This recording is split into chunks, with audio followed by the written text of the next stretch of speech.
Obat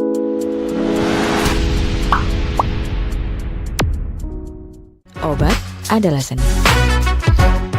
Halo, ketemu lagi dengan saya Dr. Theodorus. Hari ini kita akan melanjutkan studi eksperimental setelah in vitro, in vivo, yang sekarang adalah in silico ya.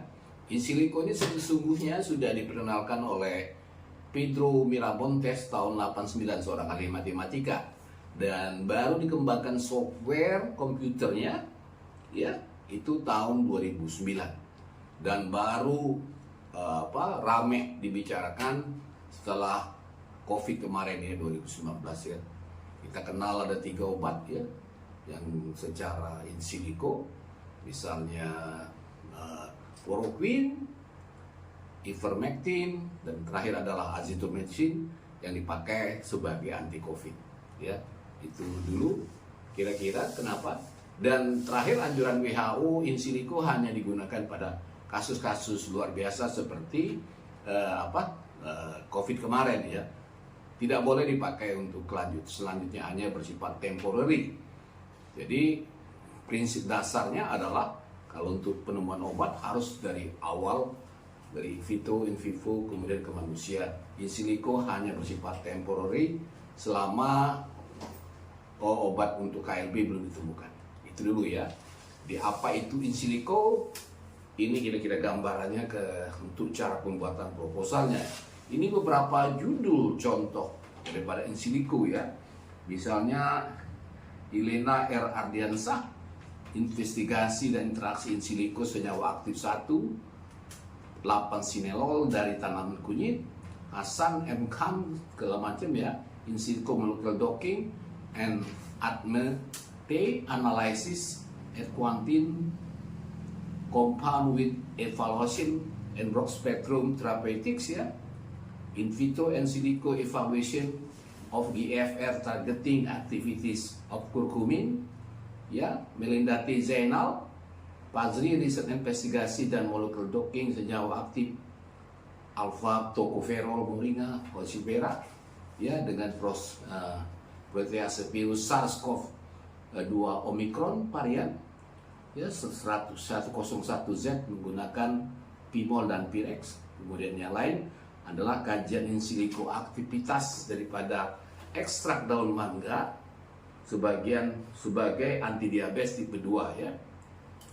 Kemudian uji docking senyawa aktif 1, 8 sineol dengan protease 1T2 secara in silico ya, Tenios dan kuman, kajian molekular docking senyawa quercetin dan buah terong pokak sebagai antiinflamasi pada protein tumor necrosis TNF alpha, Journal Natural Science.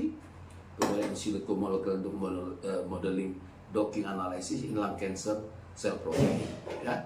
Itu kira-kira gambaran judul daripada in silico ya.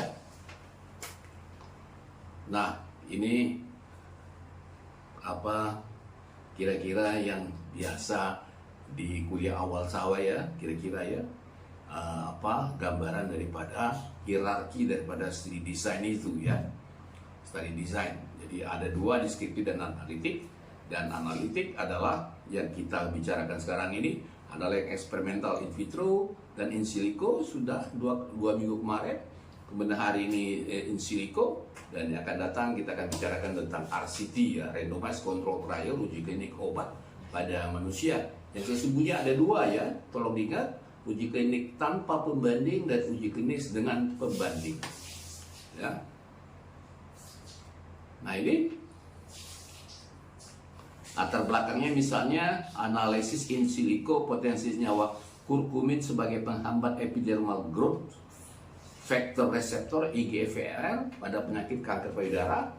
Jadi definisi dulu ya, epidemiologi daripada kanker payudara, urgensi penyakit kanker di dunia dan di Indonesia, jadi mulai prevalence internasional sampai ke lokal kalau bisa ya.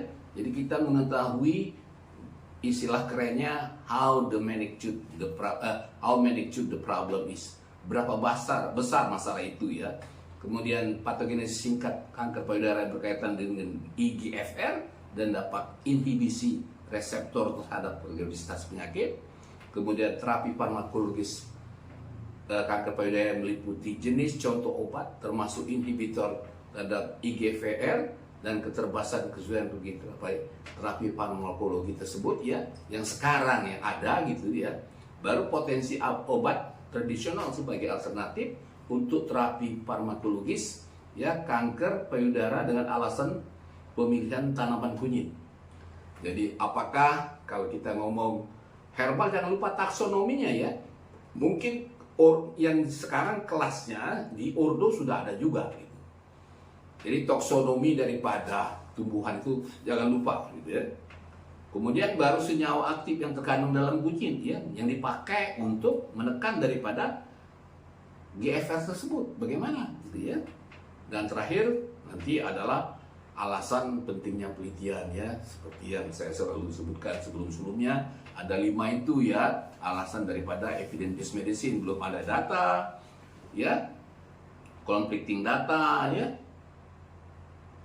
atau melengkapi data ya dari in vitro, in silico, kemudian sekarang in silico gitu ya, atau langkah awal untuk menentukan senyawa kurkumin lebih poten dan spesifik sebagai penghambat GFR pada pasien kanker payudara. Itu kira-kira gambaran evidence medicine-nya ya. Sebenarnya keempat ini termasuk juga indikasi baru ya daripada kurkumin itu sendiri ya.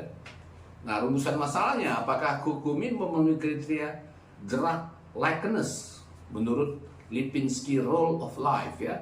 Bagaimana interaksi antara kurkumin dan IGFR, kemudian bagaimana prediksi farmakokinetik dan toksisitas kurkumin ya, itu rumusan masalahnya. Jadi seperti biasa ya, saya selalu ngomong judul, tujuan penelitian atau hipotesa, metode dan analisa itu satu benang merah ya.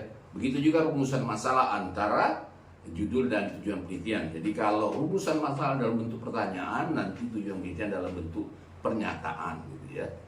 Ini tujuan umumnya untuk mengetahui interaksi antara kurkumin dan GFR secara in silico, menganalisa drug likeness kurkumin berdasarkan kriteria Lipinski Rule of 5 ya, menganalisa interaksi antara kurkumin dan IGFR, menganalisis hasil prediksi farmakokinetik dan toksisitas daripada kurkumin ya.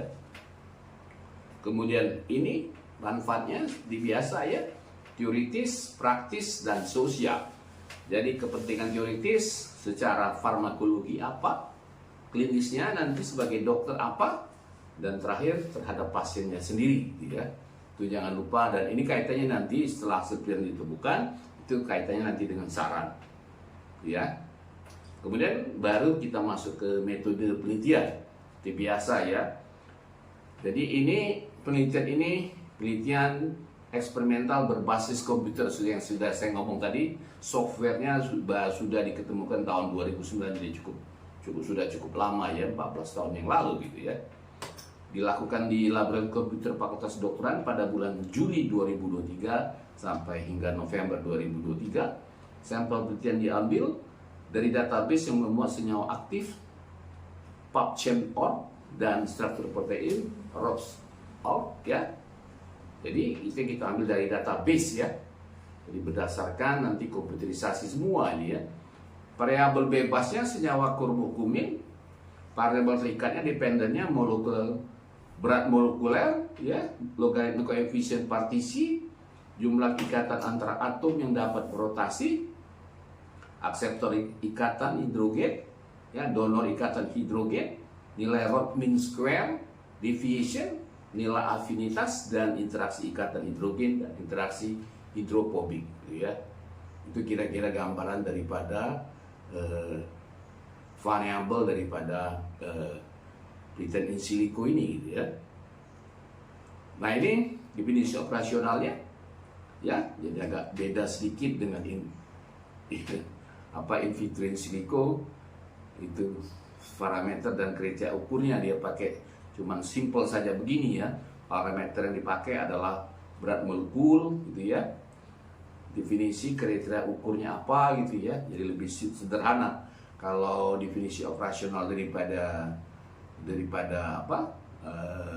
in vitro in silico. Anda ingat ada 5 ya, definisi, alat ukur, cara ukur, hasil ukur, skala ukur gitu ya. Kalian cukup 3 aja ya, parameter, definisi, kerja ukur, karena kerja ukurnya berdasarkan hasil daripada komputerisasi. Oke.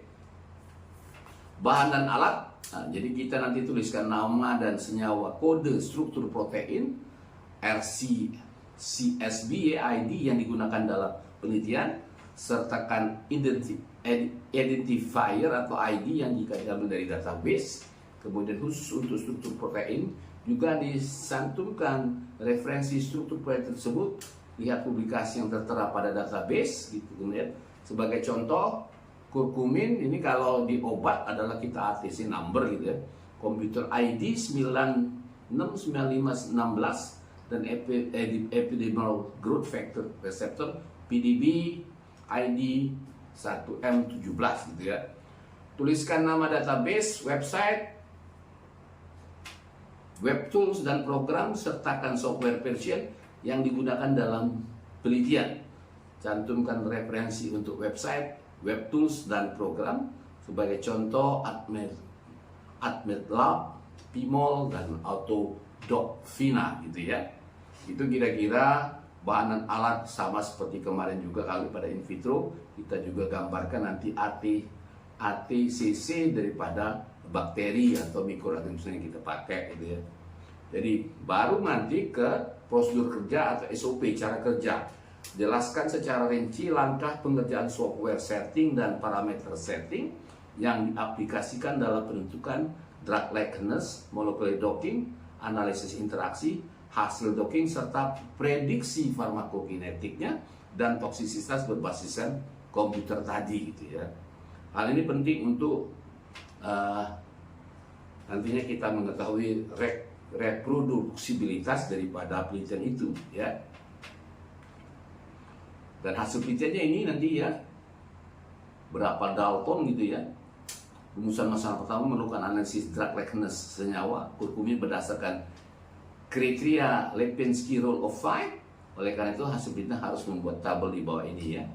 Jadi ada 5 sesungguhnya ini ya, berat molekul, hidrogen bond donor atau HBD, hidrogen bond receptor atau SBA gitu ya. Berapa Dalton gitu ya. Nah ini kira-kira hasil penelitiannya nanti gitu ya.